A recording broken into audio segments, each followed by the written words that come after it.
In the last video, we got a sense of the fact that double integrals can give us a volume of a three-dimensional object.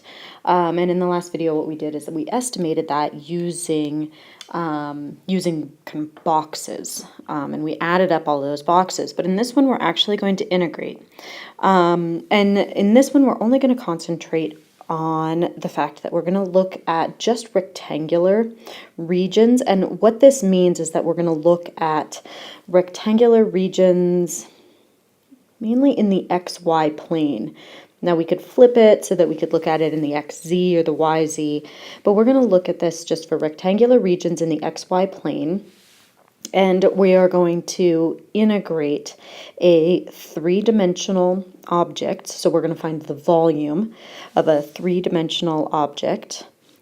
So we're going to find volume above some rectangle in the XY plane.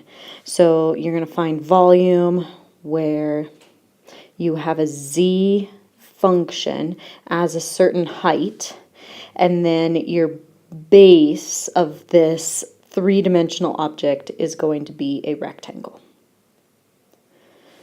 All right, so here's one example. We could, and I'm just going to basically kind of show you how to do a double integral with this example. If we found the integral from 2 to 3, the integral from 0 to 1 of x plus y, now we need to specify which one of these integrals goes with which. So actually I'm going to switch some colors here. So let's do this inner one in blue, and let's call that one dx. And then let's do this outer one maybe in green. So that outer one from 2 to 3. And let's say that that outer one has to do with the variable y. Now, essentially what we're doing when we find this integral is that the function z equals x plus y, this will be our height, and our rectangle in the xy plane would be where the x's, those are in blues, goes from 0 to 1. And the y's go from 2 to 3. This is not going to be the scale, but that's okay. So the rectangle that we're integrating over would be that in that rectangle, and then you would have to picture this z equals on top of that as a height. And it would give us a three-dimensional object, and we're finding the volume of that. All right, so now to do these, the way that we're going to do these integrals is that we're going to work inside out. So you do the inside first, and then do the outside. So we're going to do this inside part first with x's. That means we're going to integrate with respect to x. So there's an x. It's an x squared over 2. When we integrate with respect to x, we're going to keep y constant. So y is some number, and when we integrate a number, we get that number times x. We're going to evaluate that from 0 to 1. And then we still have this outer integral. We'll deal with him in just a second. All right, so I'm going to plug in 1. And I'm plugging 1 into the x's. That's what I just integrated. So I get 1/2 plus, I'm plugging 1 in for x, y. And now I'm done with the x's. Now I'm going to have to integrate what I just got. The outer integral is now with respect to y.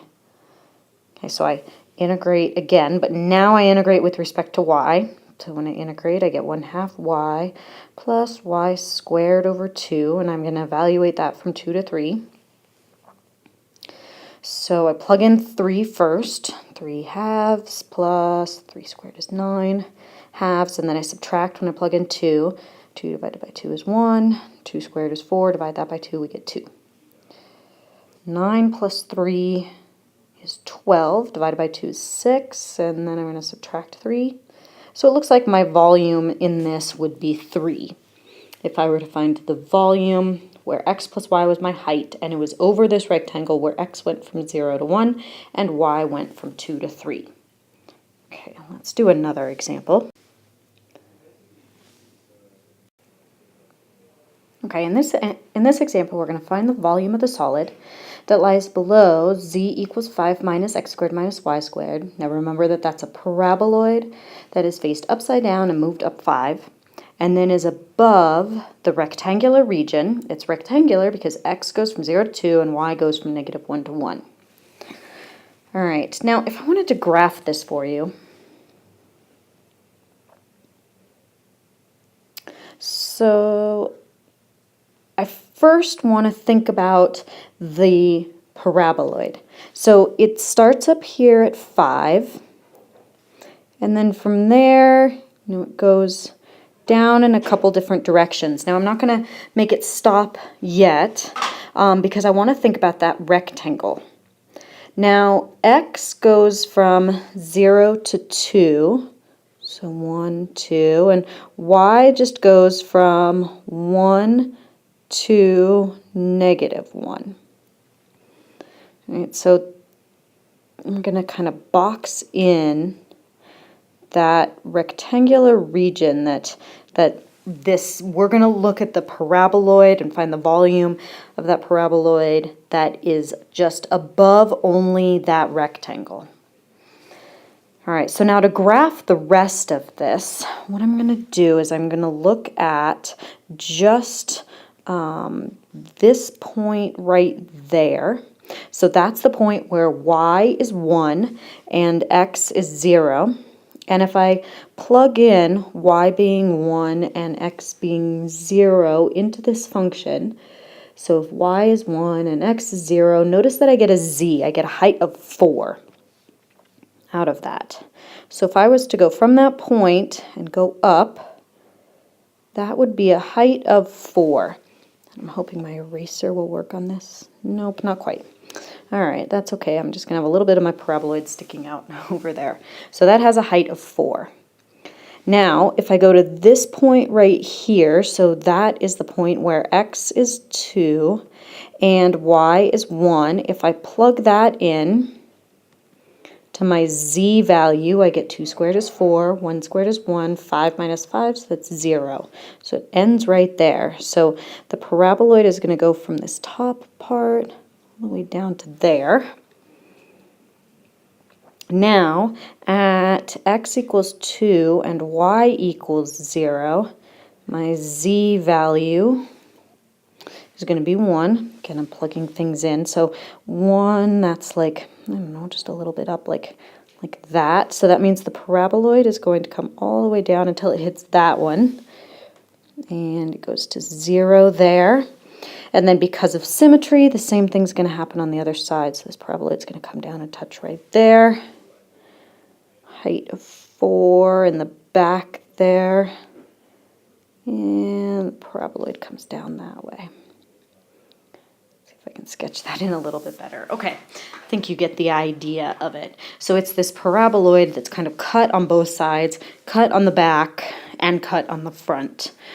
So that's the volume that we're finding. Everything inside of that whole paraboloid. So this front is flat, that side is flat, and this side over here is flat as well. So we're finding the volume all the way inside that. Okay, so now to set this up, we set this up with a double integral. Our z is always our height, so it always goes inside of the integral. The height is always what we are going to take the integral of. And now we have a decision to make whether we want to do dx or dy. Now, it's not going to matter on these rectangular regions. In the next video, you'll see when it does matter, but for right now, I don't know, I'm going to put x first, and actually I'm going to put x first because it's got a 0 in it, and it might make some stuff go away. That's the only reason I'm choosing x first. And then I'll do y second, from -1 to 1. Now remember that the way this works is we work inside out, so I'm going to integrate with respect to x. So I get 5x minus x cubed over 3 minus y squared x. I'm going to evaluate that from 0 to 2, and then I'm still going to have to integrate with respect to y. So let me plug in 2. So I get 10 minus 2 cubed is 8, So 10 minus 8/3 minus, now I just have to think about this a little bit. I'm integrating with respect to x, so I'm plugging in for x. So I've got minus 2y squared. I plugged in for x. Now I subtract when I plug in 0, and you can see that when I plug in 0, there's an x in every term, so nothing happens there. All right, so I'm subtracting 0, so I'm not even going to write that down. I think I might simplify this a little bit. I've got two numbers here. Let's find a common denominator of 3, so that would be 30/3. So 30 minus 8, we'd get 22/3 minus 2y squared. And now let's integrate the y's. Okay, so we get 22/3 y when I integrate with respect to y, minus 2/3 y cubed, and I'm going to integrate from -1 to 1. So I plug in 1, so I get 22/3 when I plug in 1, minus, I plug in 1, minus 2/3, then minus, I'm going to put some parentheses here, I'm subtracting because it's a lower bound, but when I plug in -1, I get negative 22/3. And then when I plug in -1 cubed is -1. Multiply that by a negative, so I'm going to add 2/3.